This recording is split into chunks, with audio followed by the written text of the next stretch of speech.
All right, I'm here to introduce Debbie Goddard. She is the Director of Campus and Community Programs at the Center for Inquiry and the Director of African Americans for Humanism. Before working for CFI, she participated in local freethought groups in the greater Philadelphia region and helped organize and support campus groups internationally as a student volunteer. She has also been involved with progressive organizing, community activism, and LGBTQ issues. She started working at CFI in 2006 as a field organizer, utilizing her grassroots organizing experience to support campus and community groups across the country and around the world. In 2012, she became CFI's Director of Outreach, and she now oversees CFI's U.S. branches and the International Campus Outreach Initiative. Here is Citizen Skeptic with Debbie Goddard.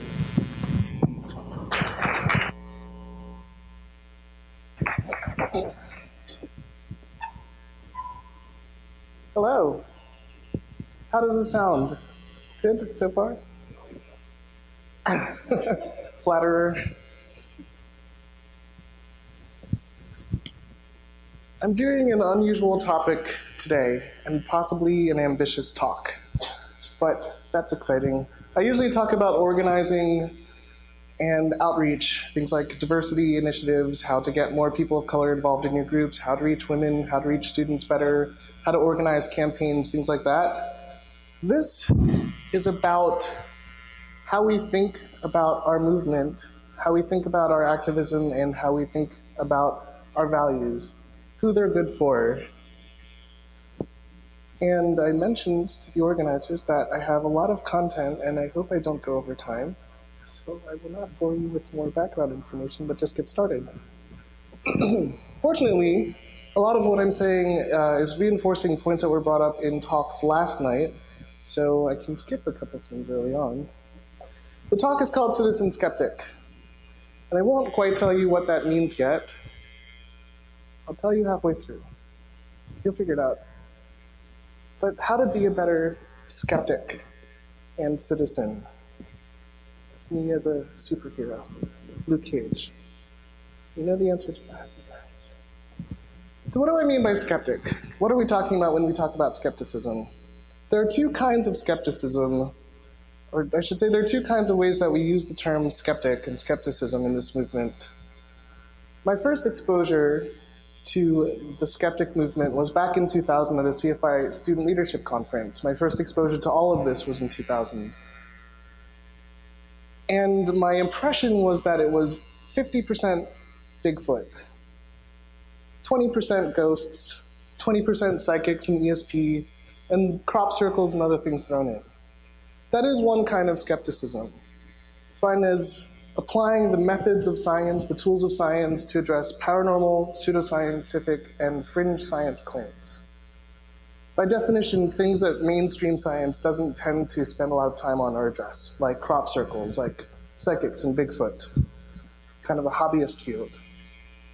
The way I'm going to be using this term is more like methodological skepticism, using the methods of science, the tools of critical thinking, to evaluate evidence, to determine what's likely true and false.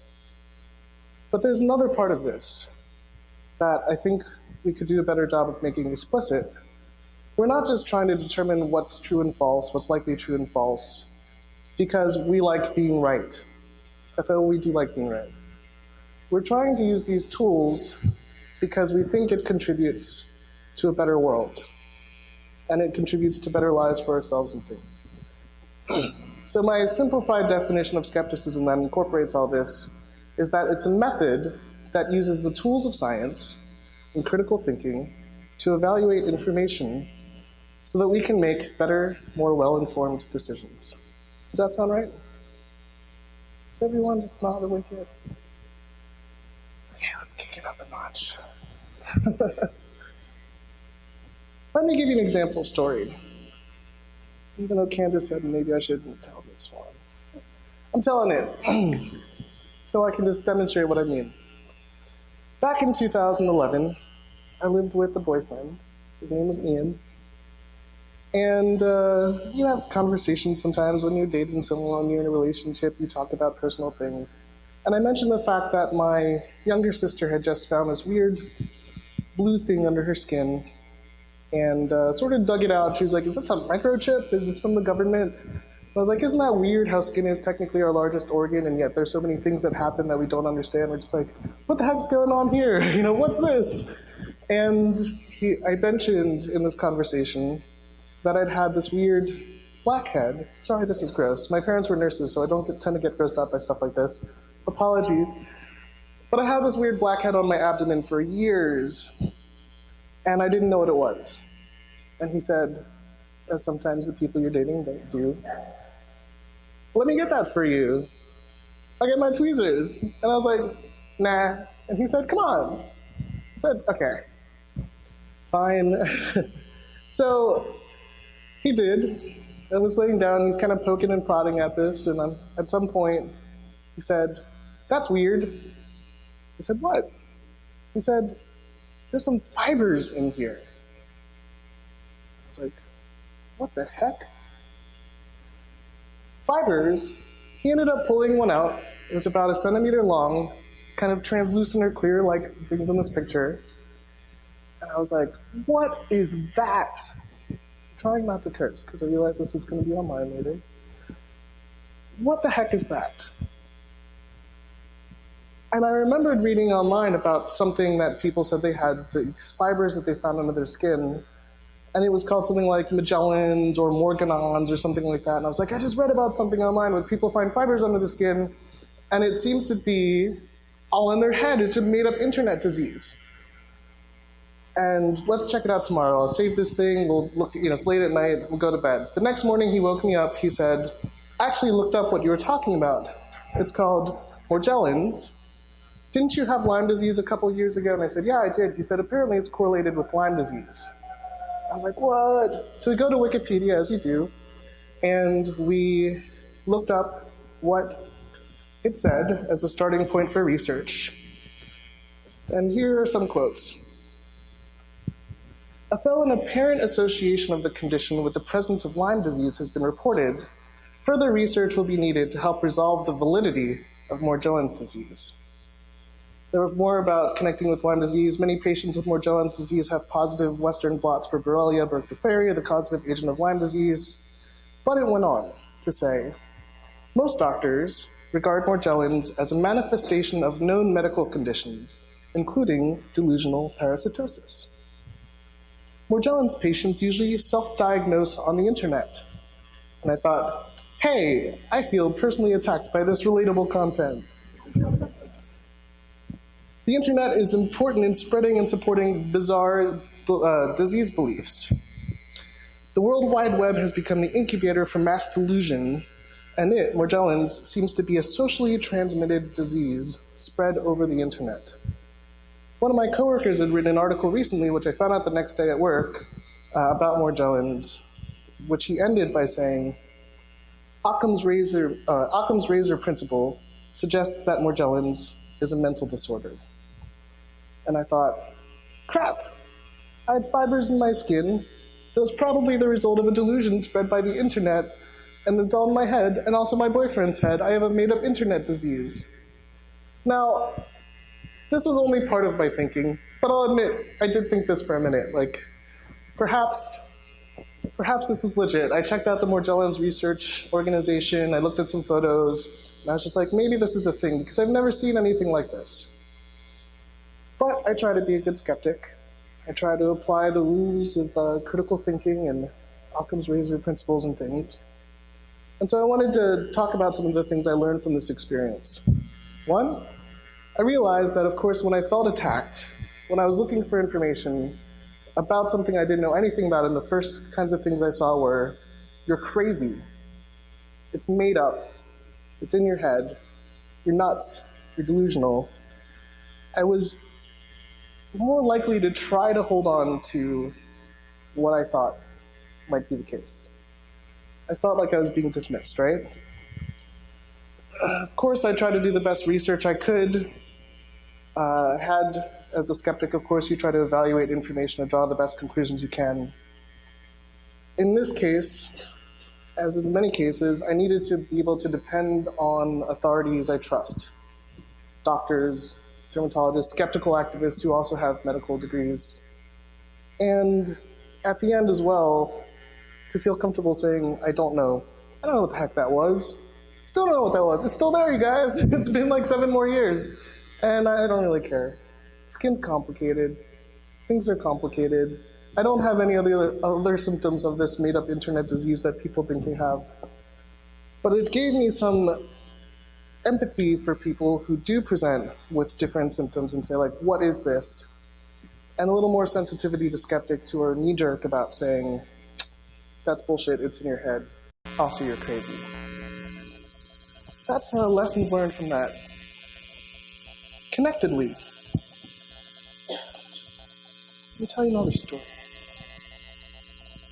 I know the light's pretty bright in here, but can you see this picture?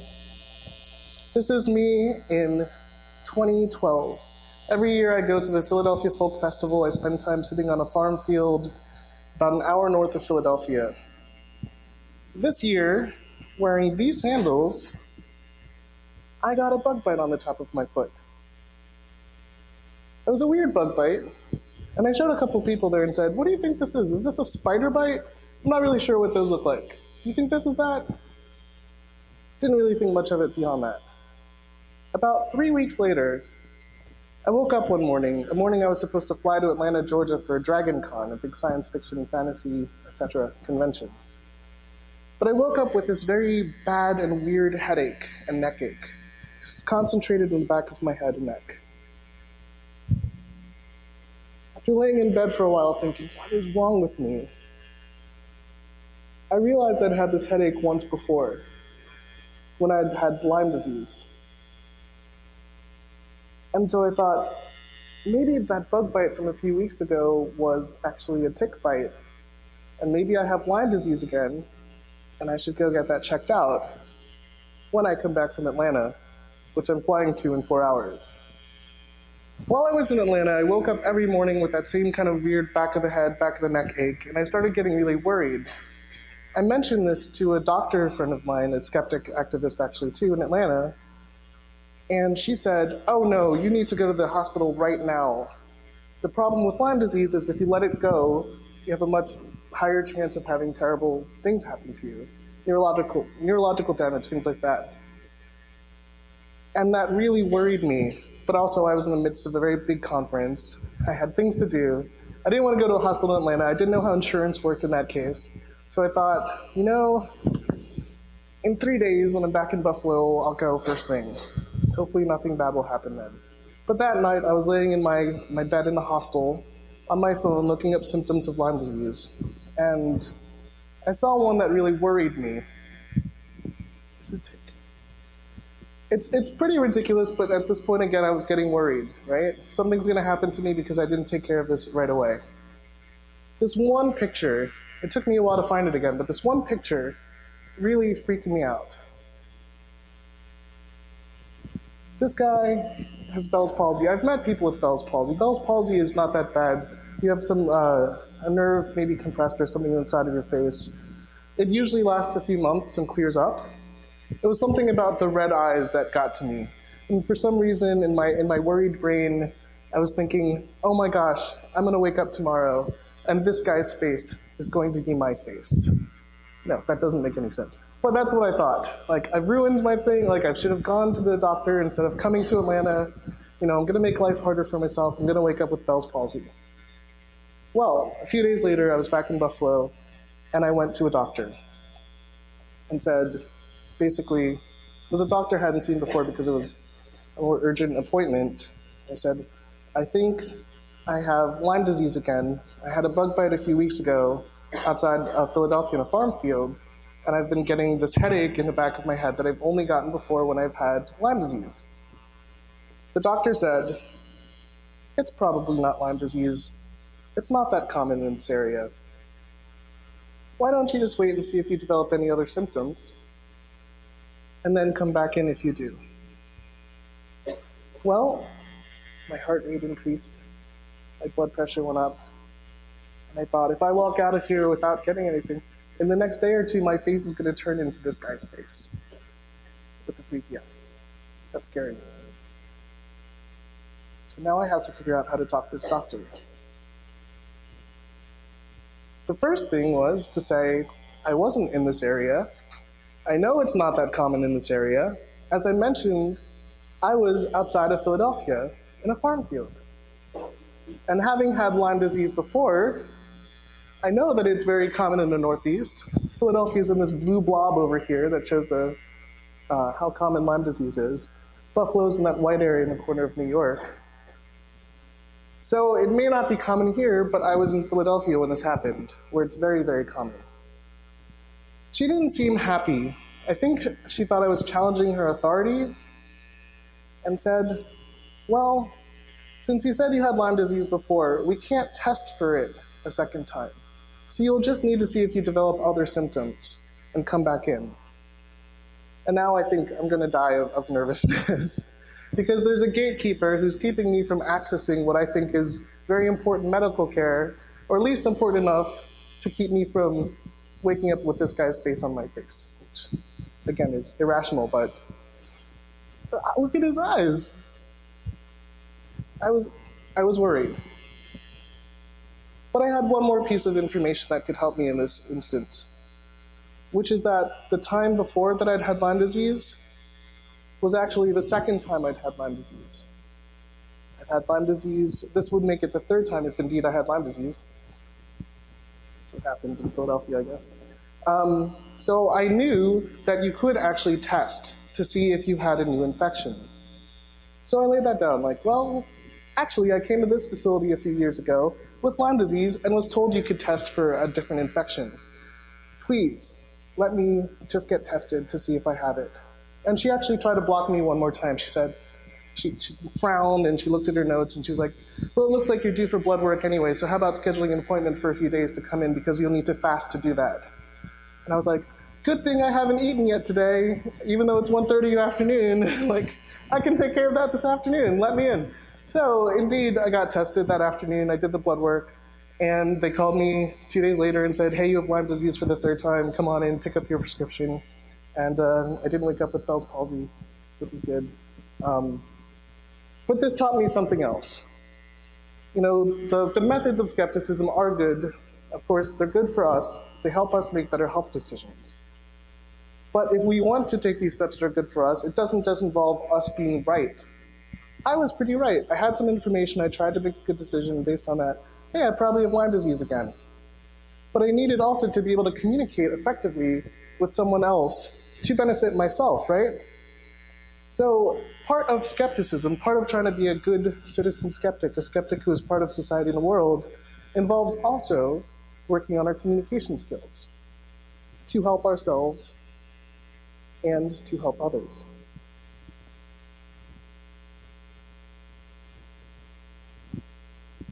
Another story. I learned so much from this. Part of why I'm sharing these stories is because I don't tend to hear this kind of thing talked about a lot in skepticism. Often it's about how we, the skeptics, are right, and they, the irrational people, are wrong about psychics or crop circles or whatever it may be. I enjoy when I get the chance to hear people who've come out of irrational beliefs or wrong beliefs about something and talking about the process they went through to get through that. But also, what I want to talk about here is the pieces around that that are important for us to be good skeptics, and good citizen skeptics, good skeptics who are part of society. I rarely hear the category of thing I'll be talking about now discussed in the skeptic movement. So this happened to me in about 2010. I'd been working at the Center for Inquiry at that point for 4 years, and I was pretty broke. I was broke before I started working at CFI. I had a lot of credit card debt from being in college and not having health insurance and paying for medical things with credit cards and having car repairs and everything else that happens. And when I moved to Buffalo to work for CFI, you know, getting paid nonprofit wages and living in a different city away from family, I was not in a financially good situation for a decent period of time. I had a second job for first delivering pizzas then as an SAT tutor. And at some point on one cold and snowy day, I got a phone call from a company called East Valley Financial, who's offering some credit card package. If you pay us this much, we'll lower your APRs, you can save so much money. And I said, I don't have the money for that. And they said, well, we can do a discounted rate if you have X amount of credit card debt, but you'll be able to lower your credit card payments. My average APR was something around 26% at the time. And I thought, this sounds scammy. I've gotten this kind of call before. But what if it's not a scam? Well, I'm a pretty smart person. I'm relatively smart. I should be able to read through these documents, and if I give them money and it's scammy, I'll just demand a refund if it's a legit company. I Googled it while she was talking, while the woman was speaking to me on the phone, and I decided to give it a shot. As soon as I got the materials in the mail, I read them over and I said, nah, this isn't for me.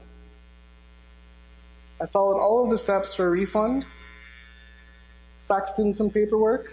60 days later, no refund. So I called them. I spoke to someone who's very nice, and I said, I didn't get this money. She said, okay, here's what you should do. Sorry about that, something must have gone wrong. Long story short there, over 10 months, roughly every 10 days, I called, I emailed, I faxed, I called again, I emailed, I asked to speak to managers. I never got my money back. At some point, the phones there just rang and rang and rang. I thought, I've been scammed. I lost money. I feel a little ashamed to tell this story. Again, I work at an organization whose job it is literally to promote skepticism and good thinking. But we don't tend to talk about this kind of thing. Not only that, but even telling the story, I remember the feeling that I had talking to this woman on the phone thinking, this is probably a scam. This sounds scammy. Can they even do this? But what if it's not? I felt so stuck. I was in the kind of financial situation where I felt like one small thing could go wrong and I'd sort of fall off of my perch. I'd have to basically take the Greyhound bus back to Philadelphia and move back in my mom's house crying and declare bankruptcy and try to start over. I think about this sometimes, and this feeling, which really I'm feeling now actually. Sometimes when I hear, for example, skeptics making fun of people for buying lottery tickets. When I lived in a rough neighborhood in Philadelphia when I was a student at Temple University, I saw a lot of people who lived in my building buying lottery tickets. Do you know who it is that buys lottery tickets? It's not, upper middle class people. It's poor people, lower middle class people, working class people who don't feel like they have a lot of ability to get out of the situation they're in.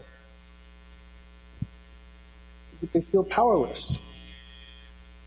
But this is an action that they can take that might change their situation. That's where I was when I decided to plunk a couple $100s down to East Valley Financial. And I try to bring that same feeling, that empathy and understanding when I think about skepticism and when I think about who our values are for and how we can better promote them. My big lesson from that was that to be good skeptics, we need empathy and we need to foster understanding. But skepticism isn't just a tool that benefits us as individuals, whether it be with health decisions or financial decisions or parenting decisions, right? Clearly, it's a tool that we can use to benefit the people we care about. Our friends and our family. If I like skepticism, and I think that it's good, I think that the values are useful, I think that it can help me, I should also be concerned about skepticism and the people I care about. This is my sister. And that's my niece. She's about 2 in this picture. She just turned 6. And on a snowy January day in 2012, they moved in with me because my sister had lost her job. She was about to get evicted. My roommates had just moved out. So she drove up from Philadelphia to Buffalo with basically whatever she could fit in her Corolla. And her kid, of course, and 2 cats. And moved into my apartment. I think it was one of the weekends that we had a polar vortex. For you guys in the north, you know how that feels. It was miserable out. It was cold. There was this much snow. It was her driving conditions were terrible. You know, she came in late on a Saturday. We carried in all these things. And Emily, the kid, was so unhappy. She was crying and snot coming out of her face, and she was not feeling well. The next day, we drove to Walmart so Carol could pick up some housewares. As we were in the car driving back and Emily was crying and snotty and coughing and whatnot, Carol, my sister, told me that, you know, there aren't a lot of medicines that you can give to a 2-year-old. They're not safe. Kids are too small. But she was able to find something that didn't have any bad side effects because it was homeopathic. And I wanted to hit my brakes and turn around and have her return that. And I was like, it didn't have any bad side effects, of course, because it doesn't have any side effects, Carol, because there's nothing in it. Homeopathic medicine is BS. Let me tell you about it. And oh my gosh, you know, this is the stuff that we do at my job. So of course I'd read articles, I'd seen presentations, I'd read the Wikipedia page. I knew too much. I knew too much. And for the next 15 minutes, I basically gave her a long lecture about how homeopathic medicine is BS and why. I talked about the lobbying efforts in the 90s to get supplements on the shelves without, you know, they're able to make basically false claims. I talked about the history of homeopathy. And she pushed back a little bit at first. She said, well, if it doesn't do anything, why would they sell it? And I was like, let me tell you why. Because of this lobbying effort. And so it was probably not the happiest 15 minutes, but I was so excited that I could use something that I learned at work, and you know, I don't really know people who buy this kind of thing in general, and I was just like, here's all this information, I'm being so helpful right now. We got to the house and I was like, hold on, I'm gonna get my laptop and look up the Wikipedia article so you can take a look. So I go in my office and I plug things in, I find the article on Wikipedia on homeopathy, and I walk out in the kitchen with my laptop to show her, and she's kneeling on the ground and giving Emily a spoonful of this medicine. And I thought, what are you doing? I told you this is BS. You should have returned it. You don't have any money. You lost your job. Like, that was $14 that you should have returned. I would have returned it for you tomorrow. And she said, well, if Emily doesn't get better in 7 days, I'll just call them and ask for a refund. And I said, of course she's going to get better. She has a cold. She's probably going to be fine in 7 days. Or more fine. Well, they're not going to give you... Carol, didn't you listen to anything I said? And this really bothered me for a while because, again, like, I'm not a professional skeptic, whatever a professional skeptic is, but I professionally interact with skepticism and skeptics. This is making noise there. I should have been better at this. You'd think I would be better at this. Why didn't I do this well? Why did I fail at interacting with my sister on something? I mean, again, it's not the most important thing. She was out $14, but come on! Why can't I communicate with her with the fact that homeopathic medicine is BS and has nothing in it? Yeah, and I realized a few things here. One, I didn't have a lot of experience actually talking with people about skeptical topics. I have a lot of experience talking with people about religion, atheism, humanism, things in that whole category. But the whole skepticism range, the things that scientific skepticism deals with, I actually don't have a lot of experience talking with believers there. I'm going to say that. And it showed in my interaction, I think, with my sister. I also figured that from her perspective, you know, we just went through this 15-minute car ride where I showed no understanding for her position. She was, you know, looking at things on the shelf in Walmart, seeing that, no, you can't give Tylenol to a 2-year-old, you can't give this to a 2-year-old, you can't give any of these things to a 2-year-old. Oh, but this one's safe for children. My child is sick. I want to do something so that she's less miserable and I'm less miserable. I think she thought that too, probably. That she stops crying. Here's something that I can do for her. But the place that I was starting from did not at all address trying to make the best decisions for Emily or trying to do something to help this miserable kid. I could have been more effective if I had considered that in talking to my sister. Like, I know you're trying to do the right thing. I can't believe that they market these products that are BS. You're just trying to do the best thing you can for Emily, who's miserable. Maybe a warm compress or steam. I don't know what, I'm not a parent. I don't know what you do for kids. But I'm sure there are other things on the internet that we can look up to help Emily feel better. We'll turn the heat up tonight, have extra blankets.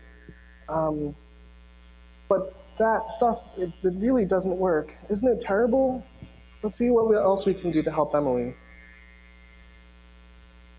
That was a big lesson for me. That again, I try to remember that it's not just about having the truth, right? Having the data. I do know from activism that people won't even accept your data until they first believe you share their values. And if I'd communicated that the thing that was important to her in this instance was also important to me, and I was trying to communicate information to be helpful, I think I could have been more effective.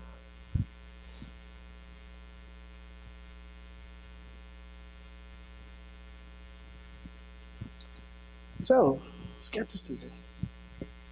Oh yeah, one more thing. When I told her that I was going to mention this interaction in a talk I was giving, as you do, she said, oh, you're going to talk to people about how stupid your sister is?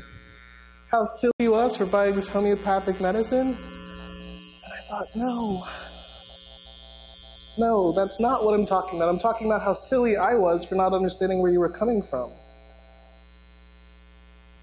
And we had that conversation sometime after this happened. Again, it very much bothered me that what she got from our interaction was that I thought she was stupid and ignorant.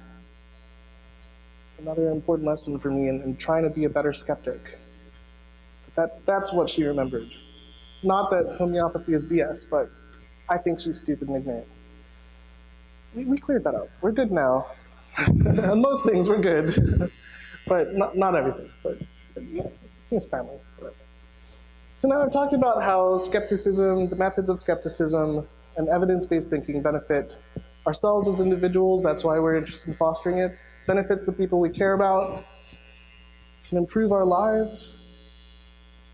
I haven't really addressed clearly what the citizen part of citizen skeptic is. What is a citizen? Shout out. What's a citizen? Staring at me. I'm talking. You can talk. And what?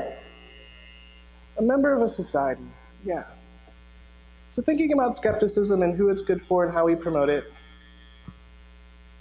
and who is a good citizen skeptic who tries to promote these things in the public sphere, there are a couple people that to me come to mind as widely known for trying to promote the methods of science and critical thinking.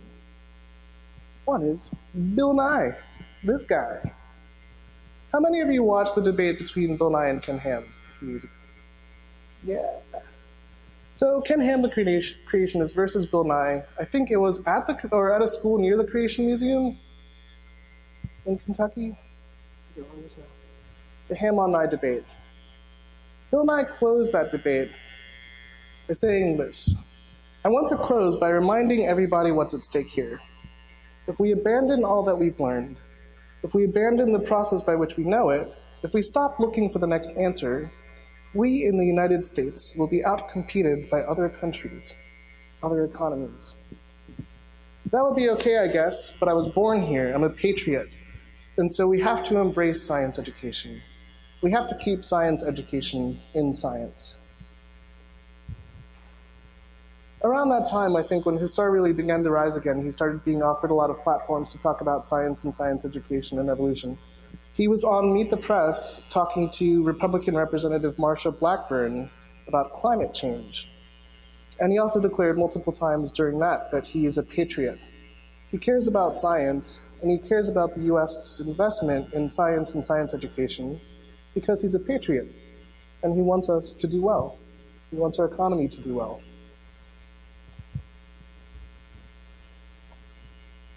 Another citizen skeptic, this will be no surprise to you, so Neil deGrasse Tyson. How many of you watched Cosmos?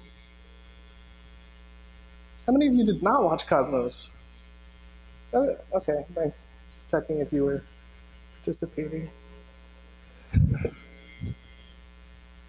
In the first episode, which is one of the 2 episodes I watched, I think it was just when they started the first animation about Giordano Bruno, he said, Neil deGrasse Tyson says, back in 1599, everyone knew the sun, planets, and stars were just lights in the sky revolving around the Earth. It was a universe made for us. And he says later in that, there comes a time in our lives when we first realize we're not the center of the universe, that we belong to something much greater than ourselves. It's part of growing up. And as it happens to each of us, so it began to happen to our civilization in the 16th century. And then I think it's the Giordano Bruno story. Cosmos had a wide reach all over the world. In a forum on Reddit about Cosmos, the top comments were a strange mix of, this is awesome. The American president basically is introducing the show, and also it's showing in 181 countries around the world. Translated in so many languages.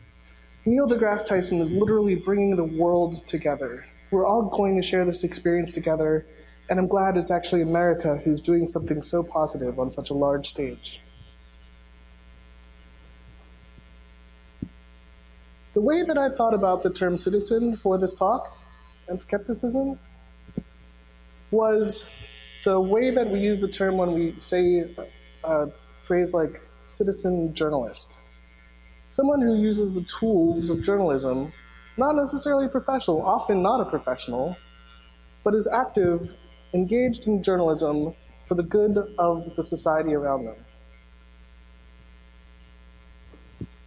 I have more to say about this, but before I do, I'm going to show this video because it will help make my point for me.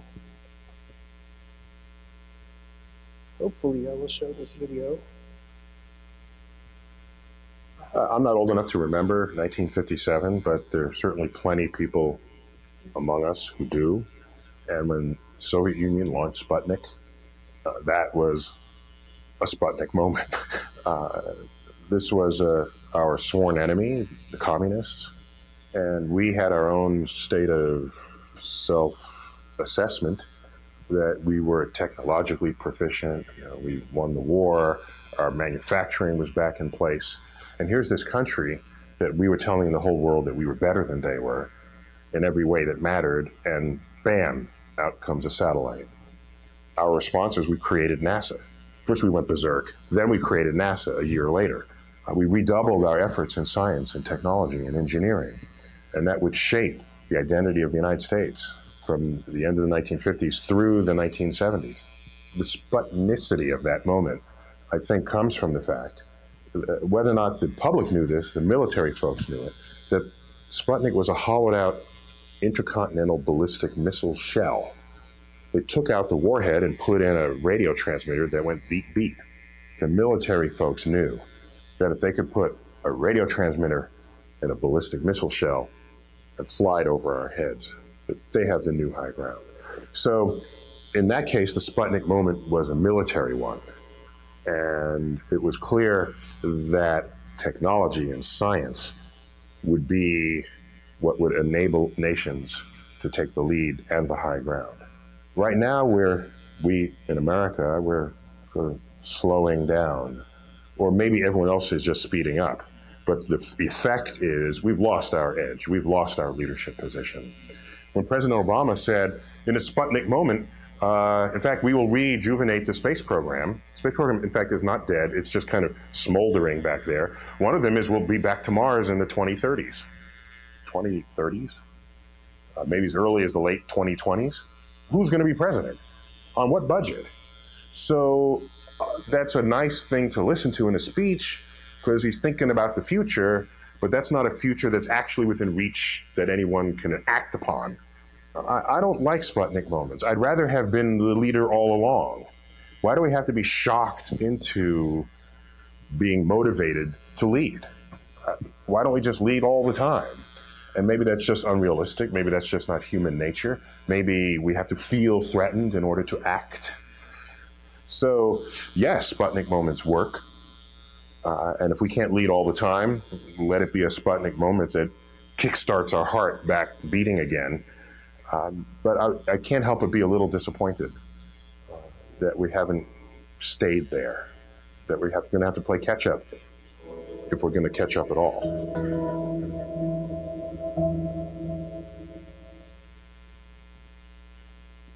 Who is the we that Neil deGrasse Tyson is talking about? You can talk. The United States.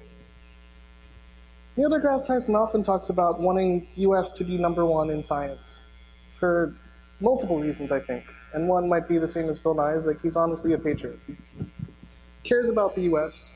One might be he thinks that the US has good values for the world stage. One might be that he knows his audience. He's an American. The US has outsized influence in the world.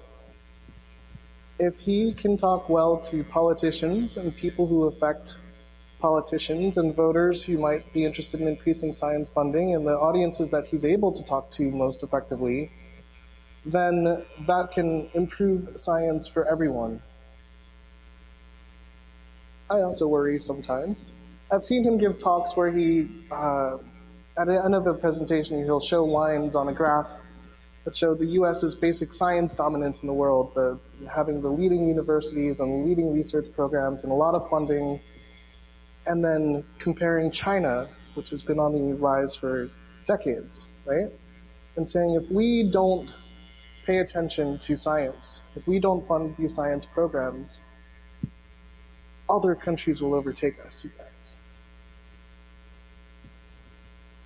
So part of his citizen scientistism, his citizen skeptic activism is to talk to science, to try to affect science funding. Bill Nye the same. When he's on Meet the Press, particularly in the Him on Nye debate, he was talking to a primarily Christian audience about something that they might have been disinclined to favor, science, and saying, you know, if you care about our economy, I care about our economy, I care about our country, I care about us doing well, and that's why I care about science.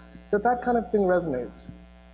He's shaped a message for the people that he's talking to primarily, right? Right. Good. Thanks for agreeing. I'm not enough to remember 19... Aha. Psychochemical agents that temporarily change human behavior patterns.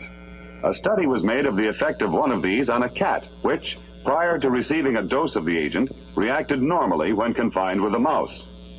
When exposed to an extremely small amount of the agent, the cat's personality completely changed. Tests now in progress indicate that such agents have significant military potential.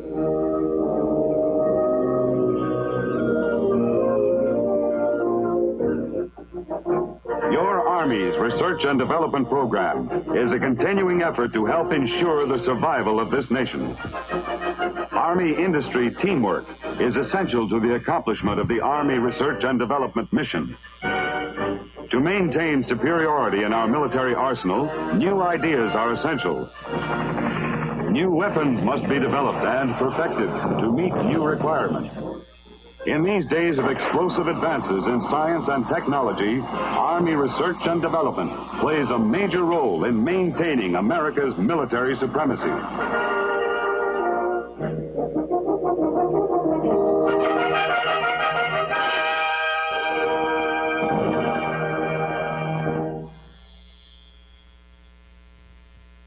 I guess it's worth saying that all animals harmed in the filming of that video were harmed something like 68 years ago. So,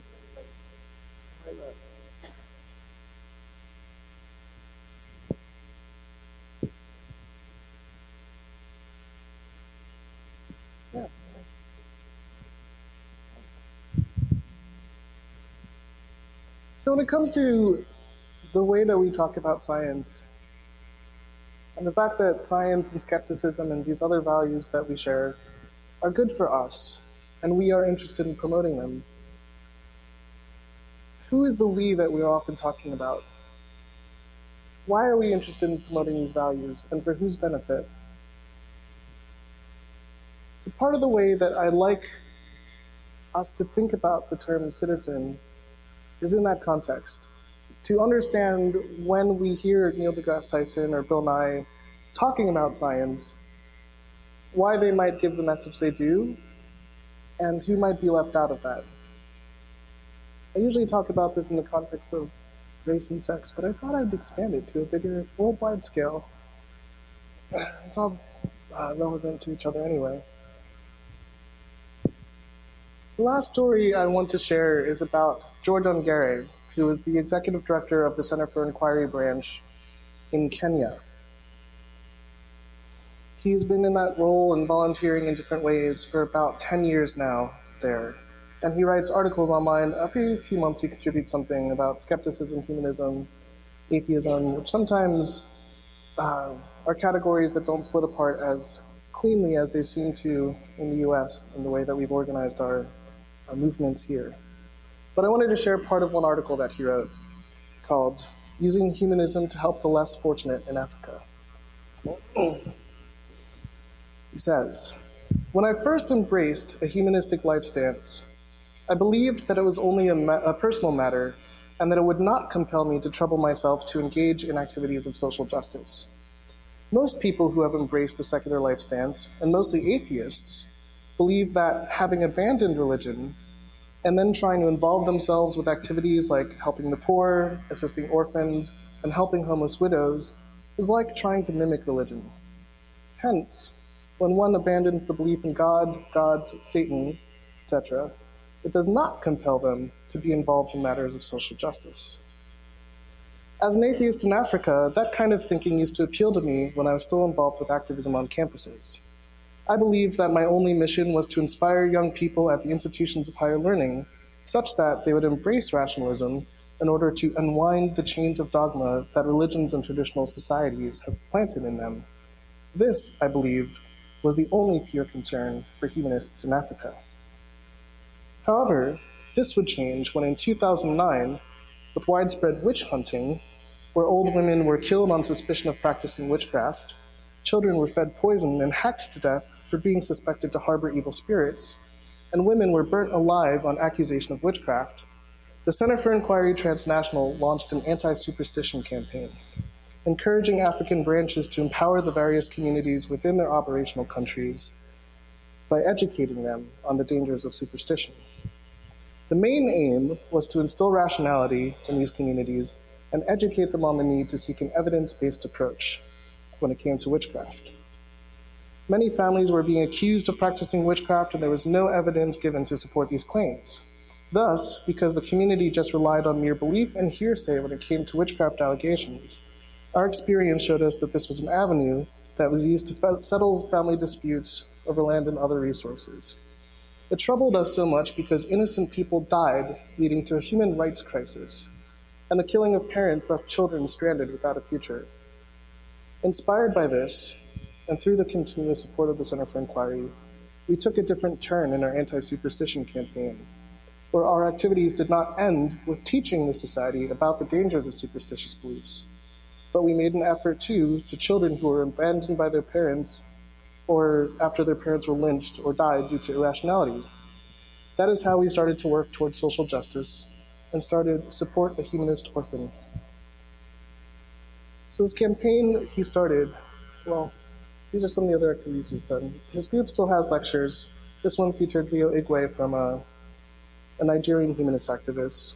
This is actually a photo of a student group at the University of Nairobi that George started. The Humanist Orphans program has actually gotten recent recognition from the government, as well as some more funding from different sources, so they've been able to expand. Since they go through they use a British education system in Kenya, people are required to have uniforms to go to school, and one of the activities he's engaged in is to raise money for uniforms for orphans so that they can also attend school. One other interesting thing that George has done for the East African context in which he organizes is to take some of our materials that we send him and translate them, if I can use that word, to make sense for an African context. Here he's holding a campus organizing guide. CFI has put out a group organizing guide since the late 90s. At some point he took our PDF and edited it. So he took out quotes by people like Thomas Jefferson and James Madison and some European Enlightenment thinkers, and replaced some of them with African intellectuals, historical figures. He replaced some of the stories told of, there were a lot of American stories actually, with African historical stories and proverbs that would make sense, so that this material could be used more effectively where he's organizing with the people he's organizing with, right? Again, know your audience. Let's see, my time is running out. So I'll come to a close. I'm seeing a lot of things in this talk. So many things. But let me sum it up for you, wherever my summary is.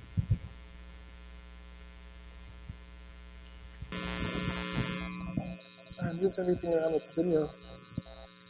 Some things, I know I told a lot of stories here, and I think there's a real benefit to hearing stories from people. Hopefully we don't have to go through the same things ourselves, but we can still gain the wisdom that comes out of these experiences. I know that's useful for me. I wanted to quickly summarize some of the things I hope that you remember from this. One, which was mentioned yesterday, is that free thinking and skepticism in science are active processes. It's not just a set of conclusions. It's not being right about Bigfoot or being right about homeopathy or being right about vaccines, right? We are citizens of a world, we're members of society, and we need to function in those spaces. When we use these processes, that also involves communicating with other people. That involves having sympathy and empathy for other people, understanding where they are. These values are good for us as individuals, they're good for the people we care about, and so we should also care about communication, empathy, understanding. Freethought and skepticism are also movements working to improve people's lives. Again, it's more than just being right. There are many ways to do skeptical activism, not just joining groups or being online or arguing, but of course in interactions with our family members, our friends, members of our parenting groups, our teachers, our kids. There are all kinds of ways that we want to advance these values. Know your audience, but also recognize that when you're targeting messages and trying to do the best job you can at communicating to a certain audience, it may mean you're unintentionally, or sometimes intentionally, excluding other audiences, occasionally actively harming them. All movements struggle with hubris versus humility. Activists struggle with hubris versus humility. On the one hand, if we think something's right, we want to take action based on that. We don't have time to argue about it anymore necessarily, right? But we also try to be open-minded enough to adjust what we believe. And that's very difficult. It's difficult for everyone. And last, don't be afraid to say, I don't know. Thank you again for having me here. I hope you're able to get some interesting things from my talk. I think I have time for no questions. But feel free to speak to me during the breaks or tonight later. I'll be around at the social. I'll be here all day. Thanks for your attention.